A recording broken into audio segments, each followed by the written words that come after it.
St. Lucy's Monastery is located in front of the Carducci School. This is why we students have the chance to take part in this celebration and can tell you its history.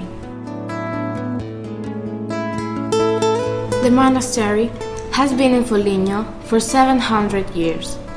The building was donated to the nuns by the lords of the city, the Trinci, who often financed the constructions of church or encouraged the birth of religious institutions.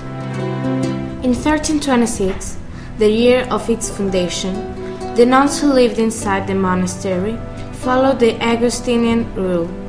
Then, in 1424, with the spreading of the Franciscan ideal, they abandoned the ancient rule and followed the new one inspired by Saint Francis of Assisi. In those years, the building was very small, with few rooms and a tower. Later, it was enlarged to reach the current dimensions of almost 10,000 square meters, of which about 2/3 are used as a vegetable garden. People can visit the church and the rooms used as parlor, while access to all the rooms where the nuns of the enclosed order live is forbidden to the public. The whole building was restored and embellished over the centuries and houses some important works of art. The most important one is in the hall. This fresco was made by Pier Antonio Mesastris in 1472. It has a lunate shape and is 2.19 meters long and 1.30 meters high.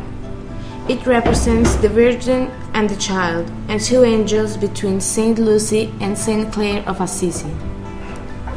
In the Middle Ages, this painting, situated at the entrance, informed the passers-by on the use of the building. Everybody would understand that it was a religious building, thanks to the Virgin and Child, that the lifestyle followed inside was of Saint Clare, represented with a pen in her hand as the founder of the order, and finally that monastery was dedicated to Saint Lucy, who in the fresco offers her eyes on the plate. In Foligno, people praise Saint Lucy for her healing support to those suffering from eye disease. This work of art dates back to the early Renaissance. Inside the church and the monastery, there are other works of art. There is an ancient altar with a 17th century wooden statue of Saint Lucy covered in gold.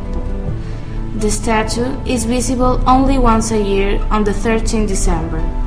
For the rest of the year, it is hidden by a painting representing Saint Lucy.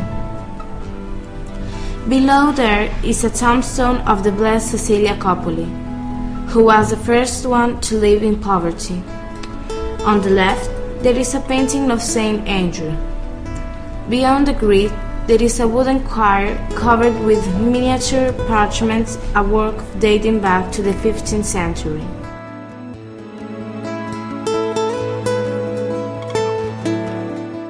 Inside the building where the nuns lived, there are paintings of the Way of the Cross under the arches of the cloister.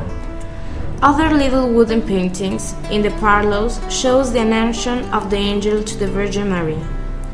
Since access to these places is denied to the public, we can admire the beauty and majesty of this part of the building thanks to the photographs that the nuns kindly took for us.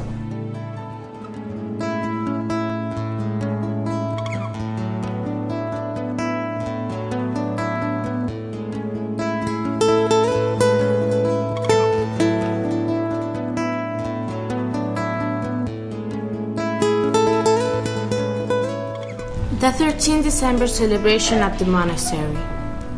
People take part in this event and invoke the saint prayers. A lot of masses are celebrated on this special day by important religious people. The bishop of the city, the superior father of Franciscan friars, and other priests from nearby cities. The gilded statue of Saint Lucy is shown to the public. The nuns of Saint Lucy welcome the representatives of the Franciscan order and invite them to lunch in the ancient part of the convent.